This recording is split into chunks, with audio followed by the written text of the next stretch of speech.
ഒരു സ്ട്രോങ് ആയ mind set വേണമെങ്കിൽ 6 കാര്യങ്ങൾ ജീവിതത്തിൽ ഉറപ്പിക്കണം. നമ്പർ 1 എന്ന് പറയുന്നത് സെൽഫ് അവയർനെസ് നമുക്കുണ്ട് എന്നത് തന്നെയാണ്. എന്താണ് നമ്മുടെ ട്രിഗർ, എന്താണ് നമ്മുടെ സ്ട്രെങ്ത്, എന്താണ് നമ്മുടെ വീക്ക്നെസ്, ഇതിനെല്ലാം കുറിച്ച് വ്യക്തമായ ഒരു ധാരണ നമുക്ക് വളരെ അത്യാവശ്യം തന്നെയാണ്. രണ്ടാമത്തേത് മാസ്റ്ററിങ് ഡിലേഡ് ഗ്രാറ്റിഫിക്കേഷൻ ആണ്. വളരെ ക്വിക്ക് ആയിട്ടുള്ള ഡോപ്പമൈൻ ആണ്, അല്ലെങ്കിൽ റിവാർഡ്സ് ആണ് നമ്മൾ പലപ്പോഴും എന്ത് ചെയ്യുന്നത്, ആഗ്രഹിക്കുന്നത്. വളരെ വേഗം നമുക്ക് ഹാപ്പി ആക്കാം, അങ്ങനെയുള്ള തരത്തിലുള്ള കാര്യങ്ങൾ മാത്രമായിരിക്കും നമ്മൾ പ്രാക്ടീസ് ചെയ്യുന്നത്. അതിനെ അങ്ങോട്ട് മാറ്റി വെച്ചിട്ട് ചെറിയ ചെറിയ ഗോൾസ് നമ്മൾ സെറ്റ് ചെയ്യുക, അച്ചീവ് ചെയ്ത് അങ്ങനെ സന്തോഷം കണ്ടെത്തുന്ന കാര്യത്തിൽ മാസ്റ്ററിങ് വേണം. അല്ലെങ്കിൽ നമ്മൾ അഡിക്ഷൻസിലേക്കൊക്കെ ആയിരിക്കും പോകുന്നത്. മൂന്നാമത്തേത് നമ്മുടെ ഡിസിപ്ലിൻ ആയിരിക്കണം നമ്മുടെ ഐഡന്റിറ്റി.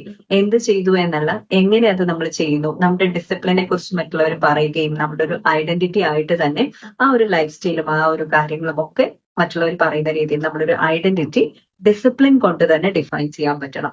നാലാമത്തേത് അൺബ്രേക്കബിൾ ആയിട്ടുള്ള കൺസിസ്റ്റൻസി വേണം. നമ്മളൊരു കാര്യത്തിന് വേണ്ടിയിട്ട് ഇറങ്ങി തിരിച്ചു കഴിഞ്ഞാൽ ആദ്യം തുടക്കത്തിൽ ഭയങ്കരമായിട്ട് എഫേർട്ട് ഒക്കെ ഇടും, ഇടയിൽ വെച്ച് നമ്മൾ അതങ്ങ് ബ്രേക്ക് ആക്കി കളയുകയൊക്കെ ചെയ്യും. അപ്പൊ അത് നന്നല്ല. അതിന് പകരം നമ്മൾ ചെയ്യാനുള്ള ഒരു കാര്യം എന്ന് പറയുന്നത്, നമ്മൾ വളരെ കൺസിസ്റ്റന്റ് ആയിട്ട് 1% നമുക്ക് അതിൽ വർക്ക് ചെയ്യാൻ പറ്റുള്ളൂ എന്നുണ്ടെങ്കിൽ ഡെയിലി 1% തന്നെ നമ്മൾ അതിൽ വർക്ക് ചെയ്യാം. നെക്സ്റ്റ് 1 എന്ന് പറയുന്നത് commitment to build small habits ആണ്. ഒരു കുഞ്ഞു കുഞ്ഞു ആക്ഷൻസ് ഒക്കെ ചെയ്യാനായിട്ടാണെങ്കിലും നമ്മൾ വേണ്ടത്ര എഫേർട്ട് ഇടുക തന്നെ വേണം. അതായത് ഇപ്പൊ നമ്മൾ രാവിലെ എഴുന്നേൽക്കുന്നു എന്നുള്ളത് ഒരു കുഞ്ഞു ശീലമാണ് അല്ലെ. പ്രത്യേകിച്ച് വലിയ വലിയ കാര്യങ്ങളൊന്നും അതിൽ ചെയ്യാനില്ല എന്നുണ്ടെങ്കിൽ അത്തരത്തിലൊരു കുഞ്ഞു ശീലം നമ്മൾ ഡെവലപ്പ് ചെയ്തെടുക്കുന്നത് നമുക്കൊരു സ്ട്രോങ് ആയിട്ടുള്ള മൈൻഡ് സെറ്റ് തന്നെയാണ് തരിക. കാരണം നമ്മുടെ ലൈഫ് സ്റ്റൈലിനൊക്കെ ഒരു അടുക്കും ചിട്ടയും വരുന്നു. ബെറ്റർ ആയിട്ടുള്ള കുറെ ഹാബിറ്റ്സ് നമ്മുടെ ശീലത്തിലേക്ക് അല്ലെങ്കിൽ നമ്മുടെ ജീവിതത്തിലേക്ക് കടന്നു വരുന്നു.